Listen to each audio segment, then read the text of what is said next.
Hello, everyone, and welcome to the Love of Business podcast at prconnectionsradio.com, the voice of new media. My name is Maria Miko Faith, and I will be your host today. And it's my pleasure to introduce Deb Granda. Hello, how are you? I'm great. How are you? Good. Happy to be here today. Thank you for having me. Oh, we're so happy to have you. And today, let's start with your dream of owning a small business since you were little. It always intrigued me seeing people in small businesses. I always thought I wanted to have a retail store, and as I grew up and realized what was involved with that, I thought, no, I don't want to do that.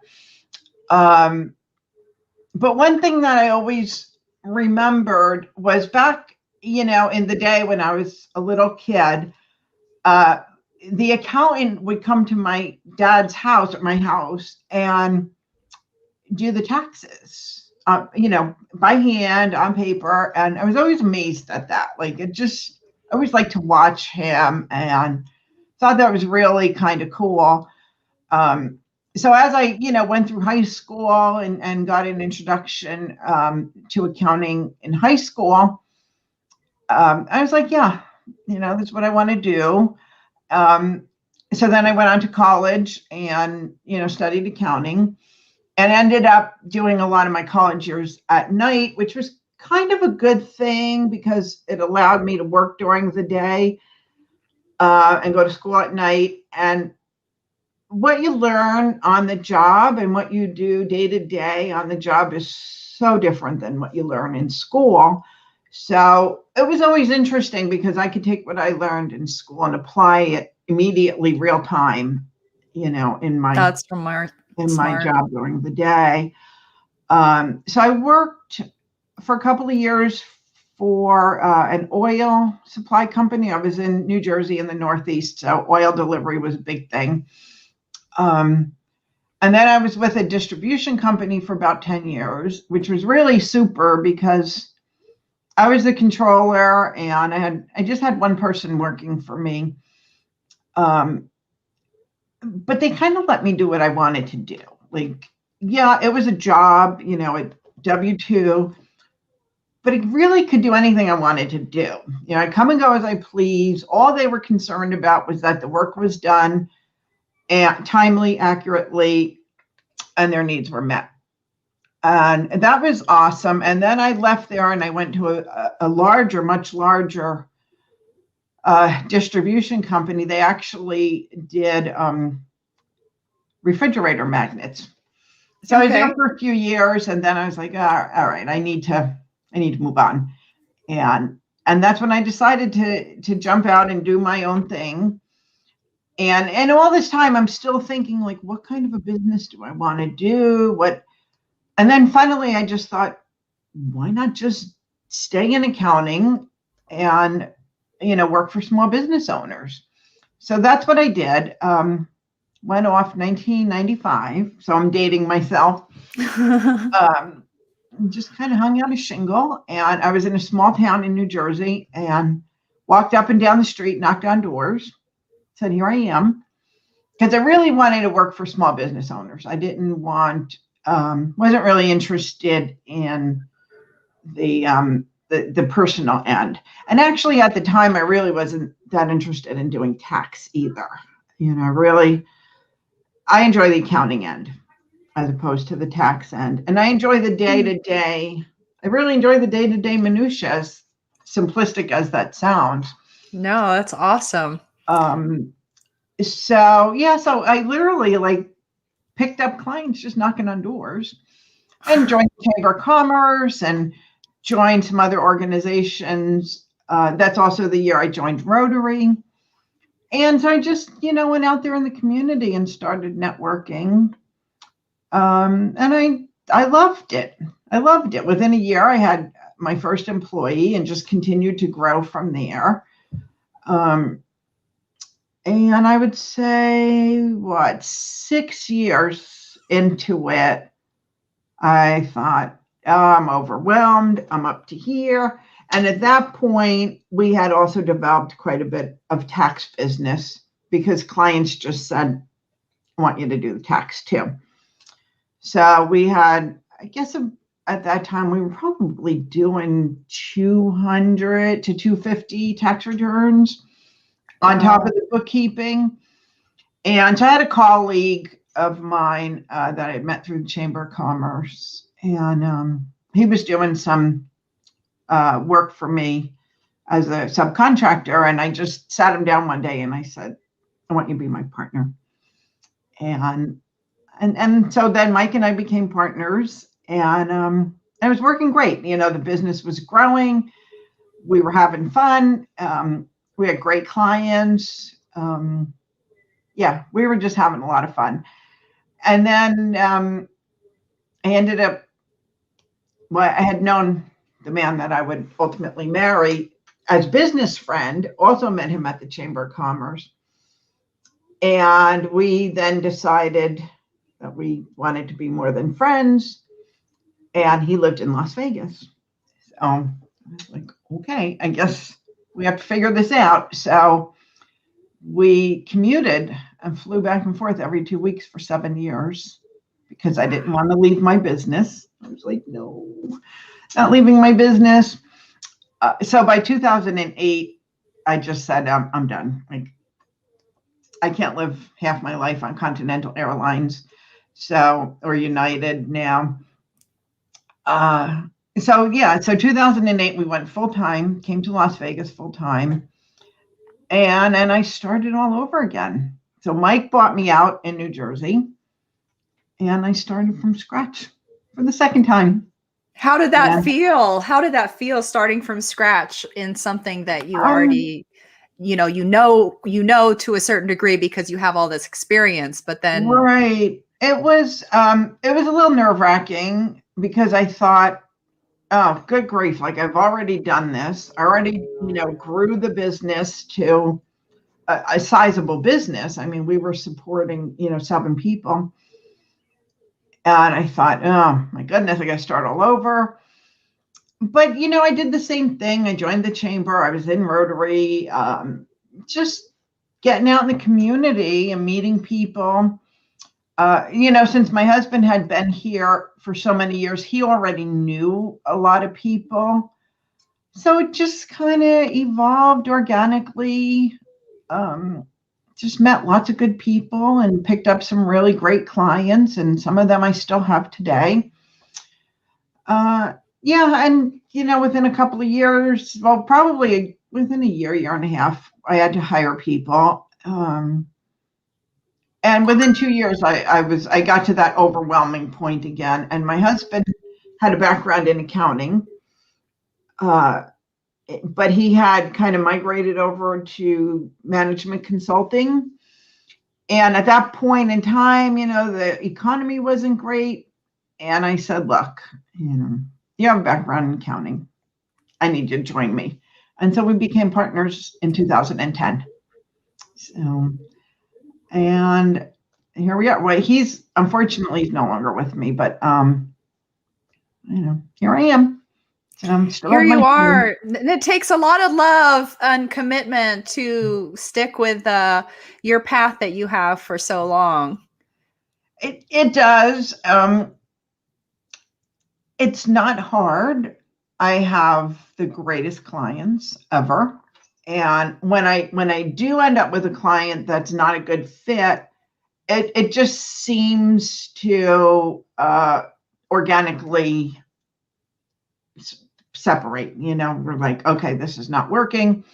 Mm-hmm. But it doesn't happen often.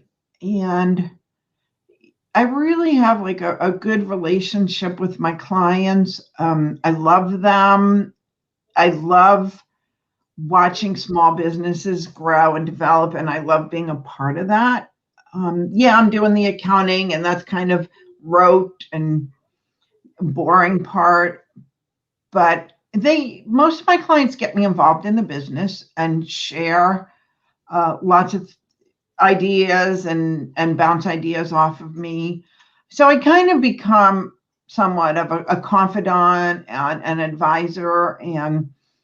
And with me being exposed to so many different businesses and so many different industries, it's easy for me to talk to a client and say, well, Mary over here tried this, and maybe you might want to try that, or, and just share ideas from one client to another, of course, confidentially, but, just sharing those ideas and what's worked for someone.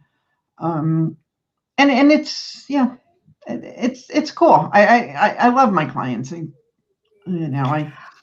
think I ended up about a year and a half ago, parted ways with a client because his business grew so much that he really needed somebody in-house. And he calls me like once a month, and he's like, I just want to check up on you, make sure you're okay. And so, they become friends. That's the best. Yeah, it's awesome, and it keeps me going. I have a great team. We kind of had to downsize a little bit with COVID, but the people that are on my team have all been with me over 5 years. So, so most of my employees stay for a long time. We make things fun. We have fun. One thing that stood out to me from what you said is how you enjoy the minutia. Mm-hmm. And I think that's so profound, because it seems like sometimes in business, we can get caught up in, chasing the next client, or in trying to, not that, I mean, business is supposed to be profitable. So there is the focus on the bottom line, but when it's the focus on the bottom line to the exclusion of all else, or, a really hurried pace, Mm-hmm. it seems like it's so unsustainable. Whereas when you enjoy enjoy everything about your business, the little things, you're going to be able to stick with it for a lot longer and be more thorough. Yeah. I agree. It's important. It's very important to have, to use the word love, or the fulfillment from each part of the business. So I do enjoy being out in the community and networking, but I also enjoy, helping my team grow and helping them learn new things. When we get a new client who's using a different software or different systems, I kind of enjoy getting into that. I pride myself. I've never taken a class on software. I just jump in, and I have a client I'm actually working on this morning on a software called Zenoti, which is for hair salons, and I just jump right in. I'm like, okay, let me figure this out. I like that. I enjoy that. And I enjoy finding ways to streamline the process for my clients so they save money. They're not spending as much. Yesterday our big thing was we migrated a client from QuickBooks to QuickBooks Online, and, spent the afternoon working on that. So, I just enjoy helping them with the back end. It's a necessity. Most clients don't want to deal with it. They're like, here, you do it. I don't want to have anything to do with it. So I enjoy taking that off their plate. I've always been, my whole life, I've been a caretaker and helping. And so it's kind of just an extension of that. I help them with the ugly part of their business, if you will. Now, a plumber wants to be out there fixing pipes, and a restaurant owner wants to be in the kitchen creating fabulous dishes. They don't want to worry about, is there money in the bank for payroll, or, the sales tax has to be paid. They're not interested. And that's fine. Right. So I enjoy that I can take that piece off their plate, and they have comfort knowing it's done and it's done right. Um, so yeah, I'm good with it. I'm good with it. Nice. So, and it sustains me. I mean, I know one of your questions, thought was, how do you keep going for 26 years? And I think if you love it, you love it. And things change, so much has changed. I mean, when I started, 26 years ago, we were just getting computerized systems set up and just getting all of those things. We weren't even, earlier than that, I guess we weren't even using Excel. We were back on Lotus. And so, there's been so much change and growth. So it's not stagnant. You don't get tired of it because there's always something new. Right. I remember hearing once that as an accountant, you can tell the stories, people's stories or business stories through the numbers. Do you find that? Absolutely. Yeah. Yeah. You see where they're going. You can see, in some businesses, there's multiple profit centers. So you can see, where they're making their money and where things are developing or falling off. And now, like, so much of retail is online, and even more so in the last year. So you look at the numbers and you use those numbers to identify what the client and what that business should be doing and what they should be focusing on. You do some analysis, and I love that part. I love the analytical part. I love saying, let's put more focus here because your revenue is growing there. Let's not do so much there.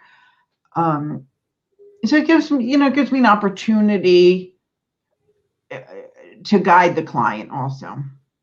And then we'll have clients that are working with a consultant or working with a management consultant or someone helping with their business, and they'll always call me and they'll say, let's, send me the numbers. Let's look at this together.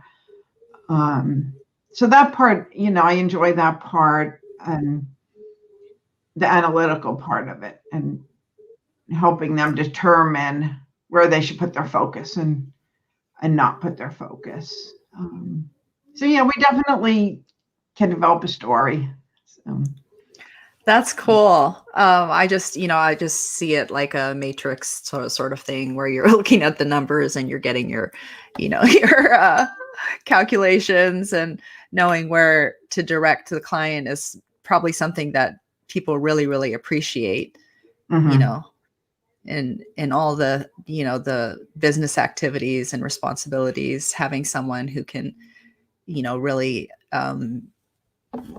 give insights into the business in addition to all the accounting, Right.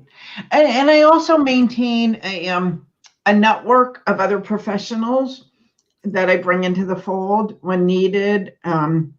Working with Chase Bank right now, trying to get a line of credit for a client. So I maintain like good relationships with other CPAs who don't want to do the bookkeeping end. So I have a lot of relationships with CPAs. I also maintain relationships with some bankers, insurance people, attorneys are big. So when my clients need something, they know they can come to me and I can get them to the right person. And when I say the right person, I mean the appropriate profession, but also the person that's going to take care of them the right way. I had an attorney, this was back in New Jersey, and we were friends, and I sent him a lot of business. And he never sent me not $10 worth of business back. And someone had asked me about that, and I said, every one of my clients comes back to me after seeing him, and they're so happy. And I said, that's that's what I need. I can get business, I'm not worried about him reciprocating with business, but I always knew that when I sent my clients to him, they were going to come back happy.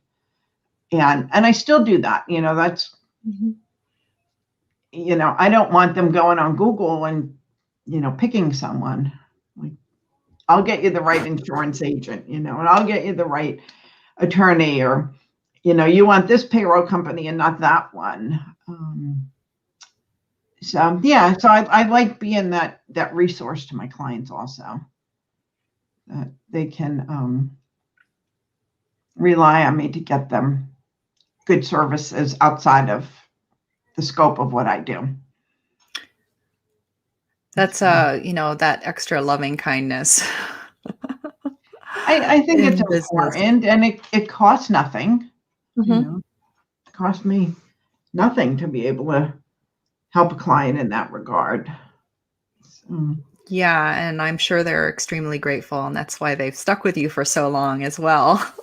Yeah, my favorite story, not that it was a very sad story, but I had a client for many, many years. This was also in New Jersey, and he was in Korea for business, and he called me and he said there was an accident in my plant and somebody was killed. And I was the first person he called. Obviously 911 and that, but he called me and he said, I don't know what to do. And I said, you don't have to do anything. I said, you just deal what you're dealing with Korea and then come back. And I called his attorney and I called his insurance agent, because they were all within our little group. And I was able to just sit there and make all these phone calls and put everything in motion. So when he got back from Korea, things were already moving along, and he just needed to deal with the family and that part of it. But the attorney was mobilized and the insurance people were mobilized, and and that's not obviously in my job description, but we had worked together for so many years, and we had a friendship in addition to a business relationship, and I was happy to be able to jump in and help him, probably at the worst day of his career. Right. Right. That's a great example of the love of business just coming through, and a really actionable way. Well, Yeah, we're running out of time. Before we do go, I want to make sure that people can find you. businessminderslv.com. We're on the website. I'm on Facebook. My email is dgranda@businessminderslv.com. We had an office, Buffalo and Cheyenne, and with the way things went through close to the third quarter of 2020, we gave that up. We're all working remotely now. And that's working out just fine. Telephone number, should I? Yeah, if you like. 702-994-8492. But yeah, Facebook, Instagram, LinkedIn. I'm on LinkedIn. Would be happy to talk with anyone, whether it's, potential client or just to give someone advice or to help someone on their journey. Always willing to help. So, awesome. So please do take note of those things and reach out to Deb. And do you want to leave us with a little gem that for the love of business, how people can maintain their love of business? Maybe I think people can maintain that love if it's truly something they love, if it's coming from the heart, and if they surround themselves with the right people, both clients, staff, and in some cases vendors, and find ways to allow your business or to utilize your business to give back to the community. Wow. Very important. And yeah, and that keeps things alive. I've done several projects, accounting related, to help other people. I've tutored many accounting students. So I think if you can find ways to utilize that business for the greater good, will help sustain most people. But it really has to come from the heart. It really has So to come true. from there. So true. Well, thank you so much. Well, thank you. I Dev, appreciate your Granda. time and It's appreciate been a the pleasure. opportunity. And thank you, everyone, for watching The Love of Business. Do stay tuned for more shows at prconnectionsradio.com, the voice of new media.